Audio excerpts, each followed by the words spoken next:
اللہ ایک ہے، اس میں کسی کا جھگڑا نہیں ہے.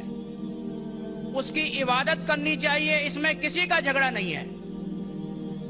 جھگڑا ہے لائف سٹائل کا، جھگڑا ہے کلچر کا، سنسکرتی کا.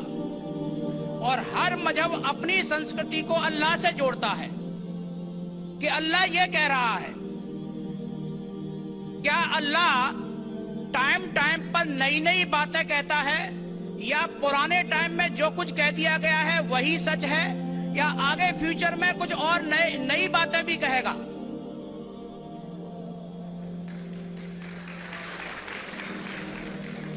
بھائی صاحب کا اچھا سوال تھا کہ کسی کو دو رائے نہیں کہ اللہ ایک ہے، بھگوان ایک ہے.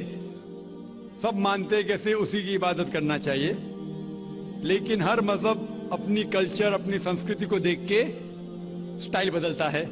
تو اللہ تعالیٰ جو پہلے کہہ چکا وہ ابھی بھی سیم ہے کہ ٹائم پہ بدلتا ہے.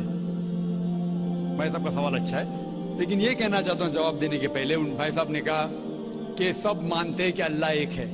یہ میں نہیں مانتا ہوں کہ سب مانتے، میں نہیں مانتا ہوں کہ سب مانتے. یہ میرا فیلڈ ہے، یہ میرا فن ہے غیر مسلم سے بات کرنا. میں یہ نہیں مانتا ہوں کہ ہر غیر مسلم مانتے اللہ ایک ہے، کہ بھگوان ایک ہے. کئی لوگ بھگوان میں مانتے ہی نہیں، ناستک کہتے. اور جو لوگ کہتے بھگوان میں مانتے ہیں، ہر کوئی ایک میں نہیں مانتا. کتنے لوگ 3 میں مانتے، کتنے لوگ 100 میں مانتے، کتنے لوگ سب کچھ بھگوان مانتے. تو پہلے آپ کے جو سوال کا جو پہلا تھا، ہر انسان مانتا ہے بھگوان ایک ہے، اس سے میں متفق نہیں ہوں. دوسری چیز کہ سب ایک ہی بھگوان، ایک ہی ایشور کو پوجتے ہیں، کی عبادت کرتے، یہ بھی میں نہیں مانتا ہوں.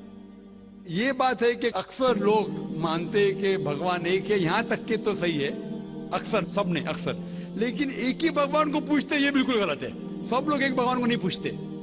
مثال کے طور پہ اکثر قرآن کی آیت ہے، قرآن کی آیت ہے کہ جو لوگ کہتے ہیں کہ ایک بھگوان کو مانتے ہیں لیکن اور کو بھی پوجتے ہیں، اسے کہتے ہیں شرک.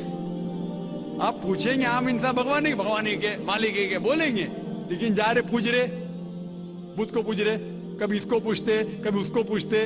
تو یہ آپ اگر دھرم کی کتاب پڑھیں گے، بائبل پڑھو، وید پڑھو، یہ سب اس کی ممانعت ہے. یہ حرام ہے کہ کسی اور کو پوجنا. اس کے باوجود دھرم کے ماننے والے اکثر دوسری چیز کو پوچھتے ہیں جو بالکل غلط ہے. تو یہ کہنا کہ انسان ایک ہی بھگوان میں مانتا ہے اور اسی کو پوچھتا ہے بالکل غلط ہے. آپ دیکھیں گے عام طور پہ جو فرق ہے کہ جو قرآن کہتے تعالیٰ الی کلمۃ سواء بین بینکم، آپس میں اس چیز پہ آؤ جو ہم اور آپ میں یکساں ہے. سب سے پہلی بات ہے اللہ نعبد الا اللہ، کہ ہم ایک ہی ایشور، ایک ہی بھگوان کی عبادت کریں. ایک ہی بھگوان میں ماننا کافی نہیں، ماننے کے علاوہ اسی کی عبادت کرنا اور کسی کی نہیں.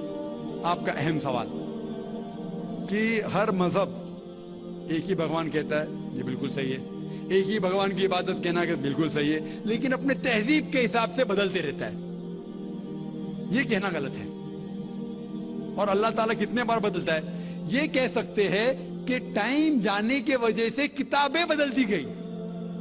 اللہ کا جو پیغام ہے، بیسک پیغام، وہ سیم ہے، وہ بدلتا نہیں. کہ اللہ ایک ہے، ایک ایشور کی عبادت کرو، وہ بدلتا نہیں.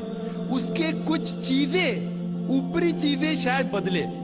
مثال کے طور پہ کس طریقے سے عبادت کرنا، ہم جس طریقے سے صلاح پڑھتے ہیں وہ 1400 سال پہلے محمد صلی اللہ علیہ وسلم پیغمبر کے ذریعے نازل ہوا. لیکن جو مین ہے کہ ایک ہی ایشور ہے، ایک ہی ایشور کی عبادت کرنا چاہے، وہ کبھی بھی نہیں بدلے گا. لیکن ٹائم جانے کے وجہ سے جو مذہبی کتابیں لوگ بدلتے گئے. اللہ تعالیٰ فرماتے قرآن میں سورہ بقرہ میں سورہ نمبر 2 آیت نمبر 79، فَوَيْلٌ لِّلَّذِينَ يَكْتُبُونَ الْكِتَابَ بِأَيْدِيهِمْ ثُمَّ يَقُولُونَ هَٰذَا مِنْ عِندِ اللَّهِ لِيَشْتَرُوا بِهِ ثَمَنًا قَلِيلًا فَوَيْلٌ لَّهُم مِّمَّا كَتَبَتْ أَيْدِيهِمْ وَوَيْلٌ لَّهُم مِّمَّا يَكْسِبُونَ. اس کی معنی ہے کہ لعنت ہے وہ لوگ پہ جو لوگ کتاب اپنے ہاتھ سے لکھتے ہیں اور کہتے ہیں اللہ کی طرف سے ہے. لعنت ہے ان کے اوپر جو کماتے ہیں، اور لعنت ہے ان کے ہاتھ کے اوپر. تو اللہ تعالیٰ فرماتے ہیں کہ کتابیں بدلی گئی ہے.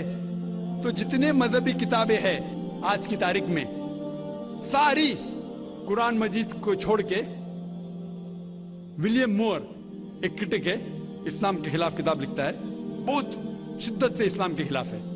ان نے لکھی تھی 200 سال پہلے کہ شاید ایک ہی مذہبی کتاب ہے جو پوری پاک ہے 1200 سال تک کے، وہ ہے قرآن. تو ایک ہی کتاب جو محفوظ ہے. کیوں؟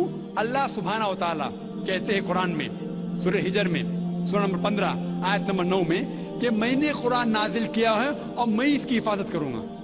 جتنے پہلے کتابیں آئے وہ وقت کے حساب سے بدل دیے اور اللہ سبحانہ و تعالیٰ نے اسے محفوظ رکھنے کی ضرورت سمجھا ہی نہیں. کیوں؟ کیونکہ جتنے پیغمبر محمد صلی اللہ علیہ وسلم کے پہلے آئے وہ پیغمبر صرف اپنی قوم کے لیے آئے اور کچھ وقت کے لیے آئے, تا قیامت تک نہیں. عیسیٰ علیہ السلام صرف یہود کے لیے آئے, موسیٰ علیہ السلام اس وقت کے لیے آئے. جتنے پیغمبر آئے اپنی قوم کے لیے آئے اور کچھ محدود وقت کے لیے آئے, ایک قوم کے لیے آئے.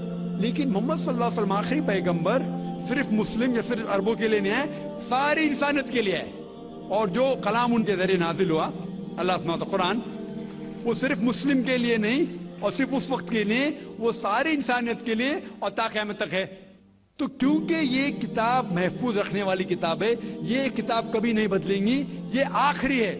اور اللہ تعالیٰ فرماتے ہیں سورہ مائدہ میں سورہ نمبر 5 آیت نمبر 3 میں کہ میں نے انسانوں کے لیے اسلام چنا اور ان کے لیے یہ مذہب سب سے بہترین مذہب چنا اور یہ مکمل ہو گیا.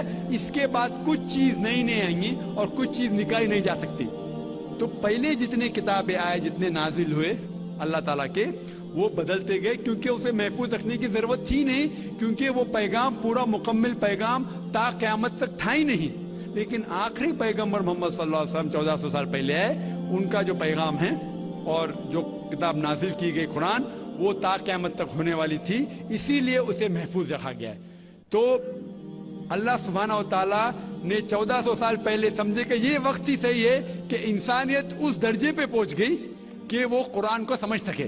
آپ مجھے پوچھیں گے کہ قرآن پہلے کیوں نازل کیا, 1400 سال پہلے کیوں کیا, 10,000 سال پہلے کیوں نہیں کیا؟ تو میں کہوں گا کہ اللہ تعالیٰ ہمارا خالق ہے, وہ جانتا ہے کہ انسان کب کس چیز سمجھ سکے. مثال تو میرا بیٹا کہیں گا کہ مجھے ڈاکٹر بننے کا ڈائریکٹ میڈیکل کالج میں ڈالو, میں بولوں گا پہلے 10th کرو, اسکول جاؤ, پھر کالج جاؤ, پھر میڈیکل کالج جاؤ. تو اسی طریقے سے اللہ سبحانہ و تعالیٰ ہمارے خالق ہے, وہ جانتے تھے کہ یہ 1400 سال پہلے انسان اس درجے پہ پہنچے کہ وہ قرآن کو سمجھ سکے اور انہوں نے نازل کیا. اور ابھی یہ آخری کتاب ہے, اس کے بعد کوئی بھی نیا پیغمبر نہیں آئے گا. اس کے بعد کوئی کہتا ہے کہ مجھے اللہ تعالیٰ سے وحی آتی ہے, اس کو سائیکیٹرسٹ کی ضرورت ہے. سائیکیٹرسٹ دماغ کی بیماری ہے.